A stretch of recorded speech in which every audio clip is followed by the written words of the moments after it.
They cannot defend their lies on the record. They cannot defend the shortcomings of these taxes on the record. They're not willing to do that. This segment is brought to you by Eastside Weight Loss Clinic. I'm down 37 pounds on the program, and I lost most of that in just 2 months. Do what I did and what so many other undivided viewers have done.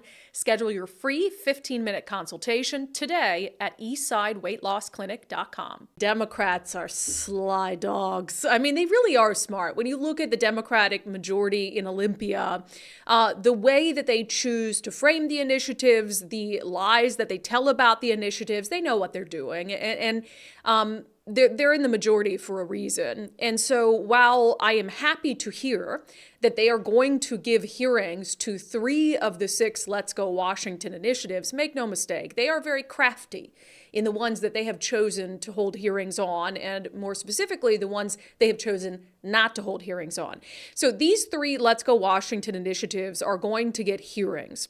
I-2111, which would say no state income tax, I-2113, restoring reasonable police pursuits, and I-2081, which has to do with parental notifications. Those are going to get hearings in the coming days. We will, of course, have much more on that if you'd like to sign in, pro, con, to try to testify, where you can watch them and when, all of that.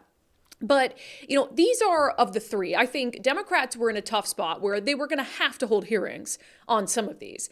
Historically speaking, it would be insane for them not to. We had to go back 20 years to find an instance of an initiative to the legislature not being given a hearing.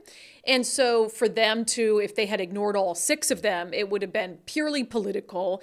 And so I had a strong inclination they'd give hearings to a few of them. We had a rally in Olympia calling on them to do so, given that more than 800,000 voters signed their names to at least one of these.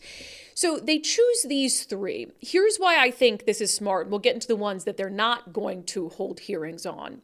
When it comes to the initiative to solidify no state income tax, there is already, constitutionally speaking, in the state constitution, a state income tax that is graduated is prohibited. But we've seen these sneaky, sly efforts for them to try to test that and try to get something through, and that's what this initiative is about. And so really what Democrats are going to do when they hold the hearings is say, oh, we can't have this kind of state income tax anyway, so this is really a nothing burger.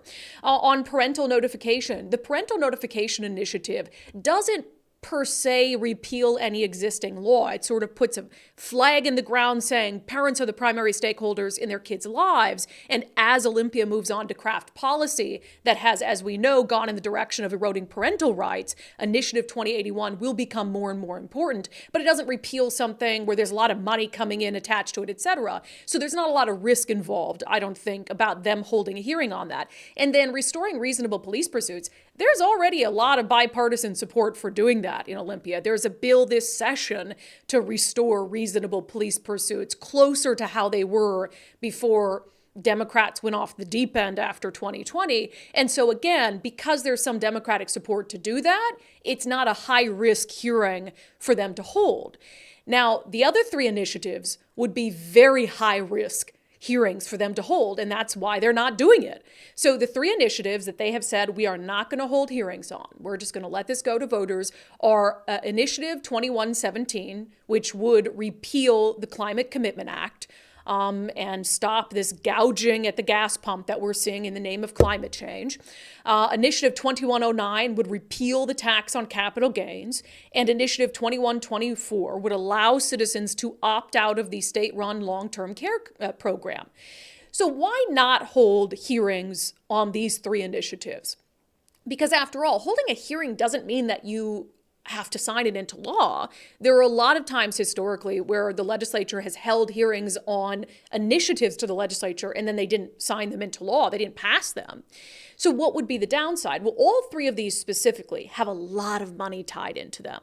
The other ones don't, but these ones reflect billions of dollars in new revenue that the state has started to collect over the last couple of years. So it's not a surprise that they don't want to touch these things with a 100-foot pole. But why I think they're not willing to at least have hearings on these initiatives is they cannot defend their lies on the record. They cannot defend the shortcomings of these taxes on the record.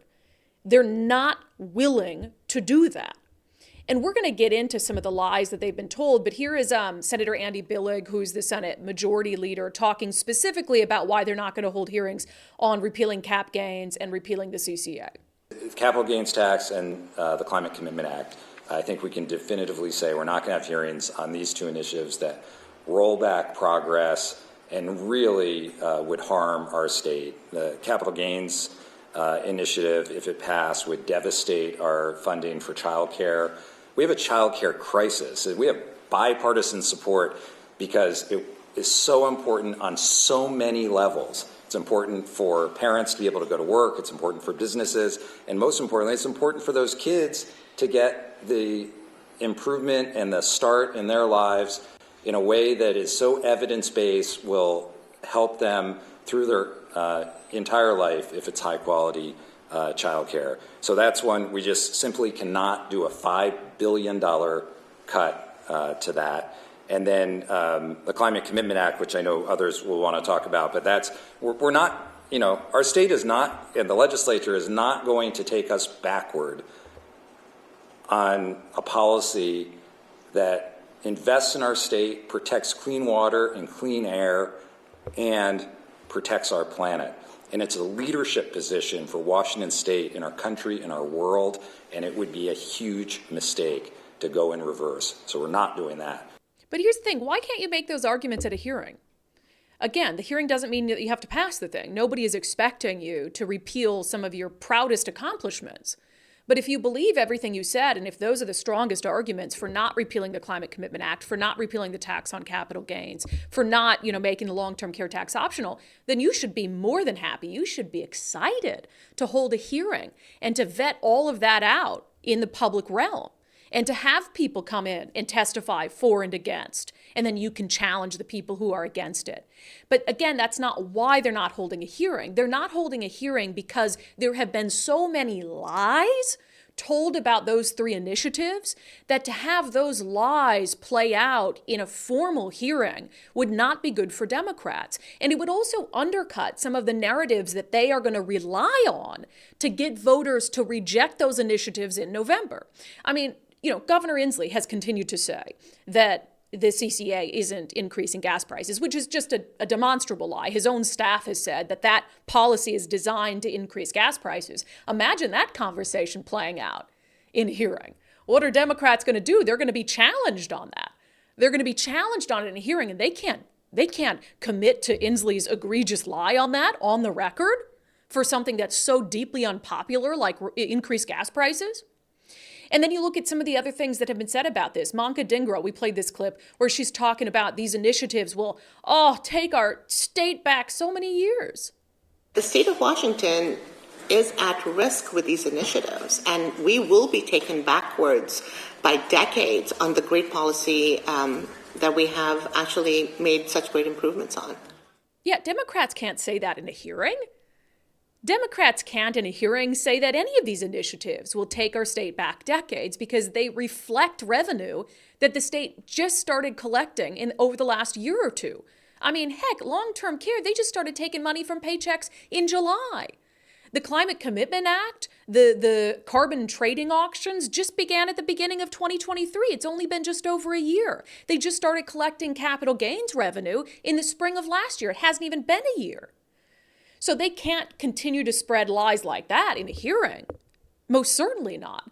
And then I think the granddaddy of all the lies that they're going to peddle out there from now until November is something that multiple Democrats have stated, not in an official hearing, not on the floor.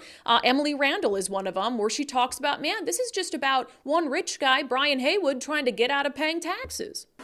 I think it's really important to look at this effort to buy the initiatives, to buy an election by one person, at an effort to pull us back into,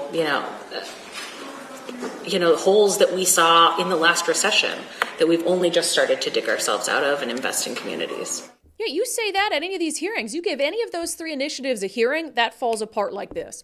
Because you're going to have regular people who sign up to testify and talk about the impact the CCA is having on their lives and on their ability to feed their families, to get to and from work. You're going to have regular working class Washingtonians who talk about the negative impact of money being taken out of their paycheck for the long-term care program that they didn't even want and they're not going to use because they're going to retire out of state.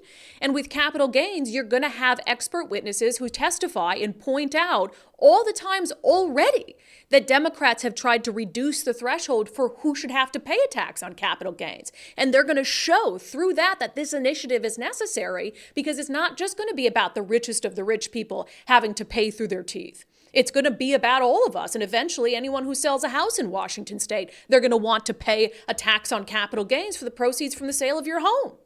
So they cannot give these initiatives hearings because their lies will not withstand scrutiny under a hearing. So they're taking the easy way out. Great, I'm glad they're giving a hearing to three of those things, these initiatives. But they're giving hearings to the ones that are the least likely to cost them sort of political points.